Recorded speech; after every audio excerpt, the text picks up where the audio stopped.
오늘 우리에게 주시는 하나님 말씀은 열왕기하 15장 27절에서 29절까지 말씀입니다. 우리 한 목소리로 석절인데요, 합독해 보도록 하겠습니다. 시작. 유다의 왕 아사랴 제52년에 르말랴의 아들 베가가 이스라엘 왕이 되어 사마리아에서 20년간 다스리며 여호와께서 보시기에 악을 행하여 이스라엘로 범죄하게 한 느밧의 아들 여로보암의 죄에서 떠나지 아니하였더라.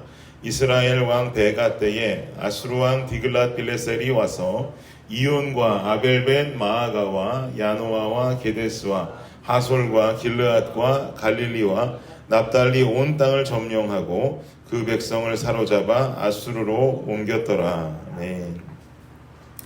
네, 오늘 본문 27절에서는 이 이야기를 시작하면서 유다의 왕 아사랴가 다스리던 제 52년이 되던 해에 르말랴의 아들 베가라고 하는 자가 이스라엘의 왕이 되었습니다 라고 기록하면서 새로운 이스라엘의 왕인 베가에 대해서 언급하고 있습니다. 유다의 왕 아사랴 제 52년 때에 라고 하는 말이 의미하는 것은 남유다도 곧 왕이 바뀔 것이다 이 말이죠. 왜냐하면 유다의 왕인 아사랴가 나라를 다스렸던 기간이 총 52년이었기 때문입니다. 이때 이스라엘의 왕이 된 베가라고 하는 자는 사마리아에서 20년간을 다스렸다라고 지금 성경은 말하는데요. 북이스라엘의 왕으로서 20년 동안 다스렸다라고 하는 것은 이건 꽤 오랜 시간 다스린 왕이다라고 말할 수가 있습니다.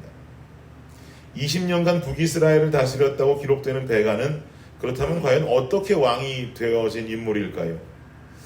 무나헴, 브가히야, 그 다음 베가로 이루어지는 이 왕위가 이어지는 이름들이거든요. 무나헴, 브가히야, 베가로 이어지는데 우리는 생각할 때 무나헴이 있고 무나헴의 아들이 브가히야니까 이 베가가 브가히야의 아들이 아닐까라고 생각할 수 있겠는데 이렇게 이 세 사람은 자손대로 이어져 내려오는 왕위는 아니었습니다. 즉 베가가 왕이 된 것은 무나헴과 브가히야까지는 부자지간이 맞는데 그 뒤에 왕이 된 베가는 왕위를 세습받은 그들의 아들이 아니라는 거죠. 그렇다면 이 베가는 어떻게 왕이 되었을까? 뭔가 스토리가 있으니까 아들도 아닌 자가 왕이 되지 않았겠습니까? 15장 25절 말씀을 한번 함께 보시겠습니다. 25절 시작. 그 장관 르말랴의 아들 베가가 반역하여 사마리아 왕궁 호위소에서 왕과 아르곱과 아리엘을 죽이되 길르앗 사람 50명과 더불어 죽이고 대신하여 왕이 되었더라. 이 무슨 말입니까? 그 장관 르말랴의 아들 베가, 오늘 왕으로 나오는 사람 이름이죠. 그 베가가 반역했다는 겁니다. 근데 여기 보니까 그 장관이라고 시작하면서 베가가 원래 어떤 사람이었는지를 성경은 우리에게 알려주고 있는데요. 베가라고 하는 자는 왕이 되기 전에 이스라엘을 다스리던 왕 무나헴의 아들 브가히야라고 하는 자가 있는데 이 베가는 브가히야라고 하는 왕의 군대 장관을 역임했던 인물입니다. 그런데 군대 장관인 베가가 왕인 브가히야를 배신하고 심지어 모시던 왕을 암살하면서 스스로 그 다음 왕에 오르게 된 것이죠. 이건 왕위 세습으로 왕이 된 것이 아니라 그야말로 쿠데타를 일으켜서 자신이 왕을 암살하고 그리고는 왕위에 스스로 오르게 됐다라는 이야기입니다. 그렇다면 이 베가는 군대 장관으로서 왜 브가히야 왕을 배신했는지, 왜 그를 암살하기에 이르렀는지 성경은 그 내막을 자세히 밝혀주지는 않는데요. 학자들은 그 이유를 추정하기를 약 한 3가지 정도로 추정합니다. 첫 번째는 베가가 가지고 있었던 권력 욕망이 이유가 됐습니다. 베가가 브가히야의 군대 장관으로 있으면서 자신의 권력 욕망을 이기지 못하고 왕을 암살한 채 스스로 왕이 되었다라고 하는 의견이 첫 번째 이유입니다. 두 번째 이유는 뭐냐? 당시 북이스라엘의 정치적 불안정함 때문이었습니다. 북이스라엘은요, 남유다에 비하면 수많은 왕이 바뀌는 불안정한 정치 태세, 불안정한 왕위 세습의 모습을 보였습니다. 남유다는 아사랴 왕이 52년간 통치를 하는데 52년간 통치를 이어가는 그동안 이스라엘은요, 그 시간 동안 왕이 7번이나 바뀌게 되는 불안정한 왕권을 보여주었다고 제가 어제 말씀드렸죠.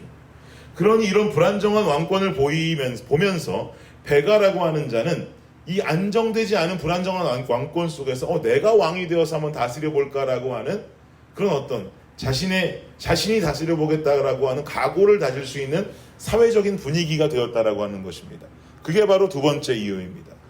그리고 마지막 세 번째는 저는 이 이유가 가장 중요하다고 생각하는데요.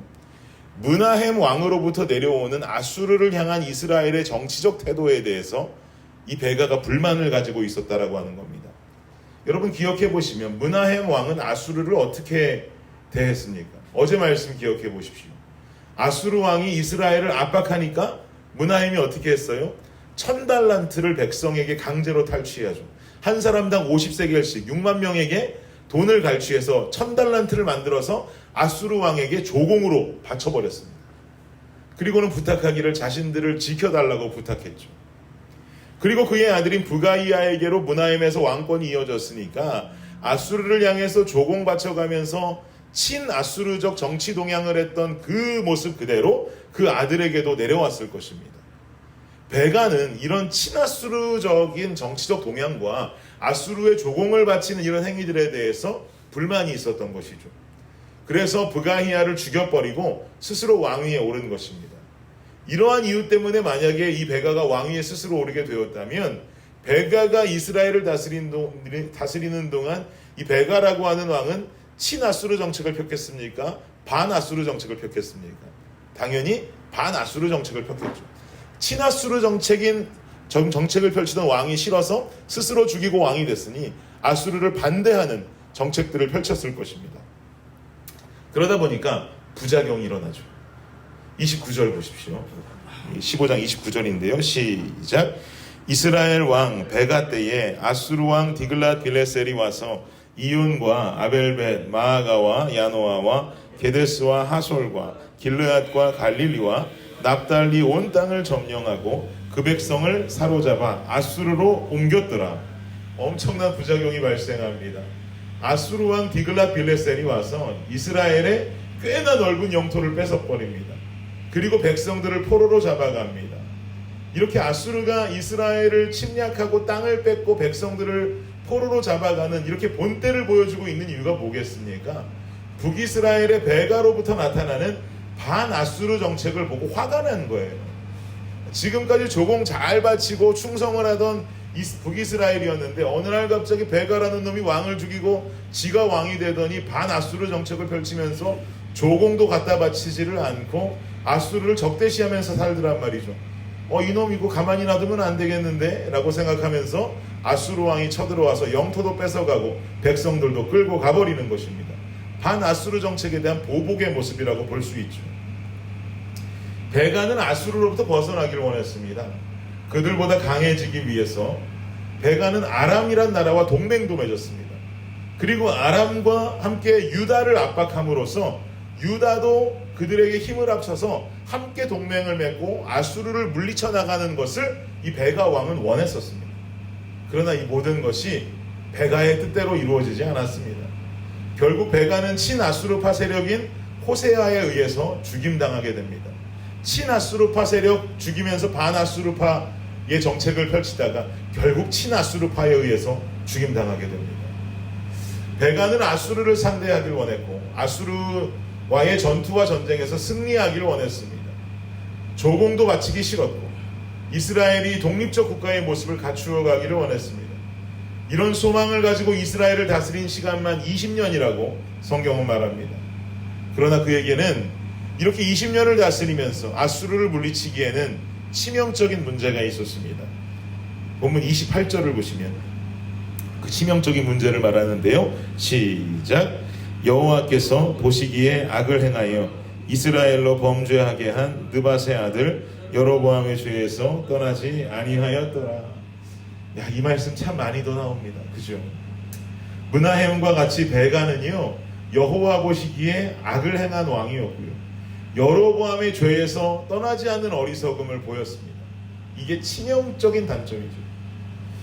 여호와께서 보시기에 악을 행한 왕이었고 여로보암의 죄에서 떠나지 않은 어리석음.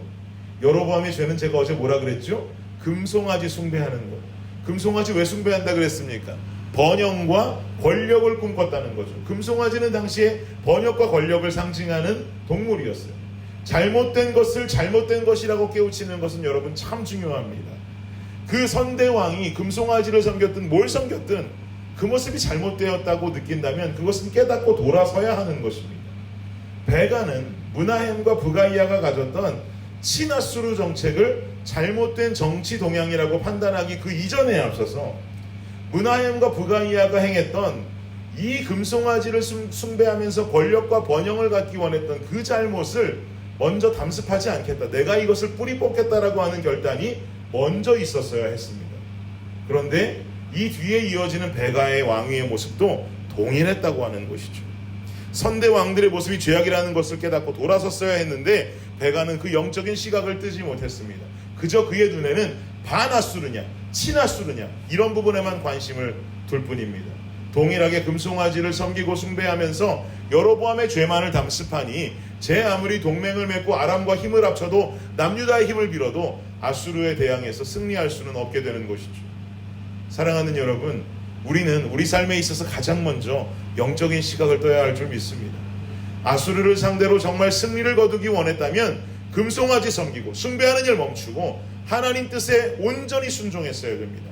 이게 승리의 비결이죠.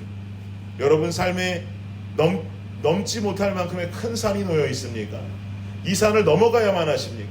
큰 산 앞에서 힘이 빠져서 어찌 인생의 산을 넘을지 고민과 염려만 가득하십니까? 인간적으로 힘 있는 자와 동맹을 맺고 힘을 기르면 그 산을 넘어갈 수 있을 것 같지만 그것이 답은 아니더라고요. 진정한 해답은 하나님 뜻에 대한 온전한 순종이고 말씀 따라가는 성도들의 삶의 모습인 줄을 믿습니다. 인생에 나타난 커다란 산 앞에서 우리 베가의 모습을 버려버리고 어제 보았던 므나헴의 모습을 벗어버리고 주님의 뜻을 찾고 말씀을 따라가면서 내 잘못된 모습을 고쳐가고 깨달으며 돌아서며 하나님 앞에 순종할 수 있는, 그러므로서 인생의 산을 넉넉히 넘어갈 수 있는 저와 여러분의 삶이 되시기를 예수 그리스도의 이름으로 축복합니다. 기도하겠습니다. 주님, 우리 북이스라엘의 왕들의 모습을 보며 우리가 계속 거듭되는 그들의 모습 속의 평가는 여호와 보시기에 악을 행했다, 느밧의 아들 여로보암의 죄를 그대로 행했다, 이런 이야기들, 너무나 슬프고 가슴 아픈 이야기들입니다. 이 왕은 하나님을 잘 따랐다, 주님께 온전히 순종했다, 다윗과도 같은 자였다 라고 하는 평가를 듣는 사람이 없습니다. 하나님, 성경 속에 있는 왕들의 평가는 주님 보시는 믿음의 잣대로 그들이 평가되어지듯이 결국 우리의 삶도 그렇게 평가되어질 것인데, 우리가 헛된 것들 바라보며 금송아지를 쫓으며 번영과 권력을 쫓으며 살아가는 어리석음에서 벗어나 영적인 눈을 뜨고 우리 삶 속에서 어떠한 힘든 일이 있다 할지라도 주님 말씀에 순종하고 말씀 따라 살아갈 수 있는 우리 블레싱 모든 가족들이 되게 하여 주시옵소서. 오늘 하루도 살아가는 이 삶 가운데에서 이 말씀 놓지 않고 잊지 않으며 주님 말씀 그대로 순종하는 우리 모두가 되게 하여 주시옵소서. 감사합니다. 예수님의 이름으로 기도드립니다. 아멘.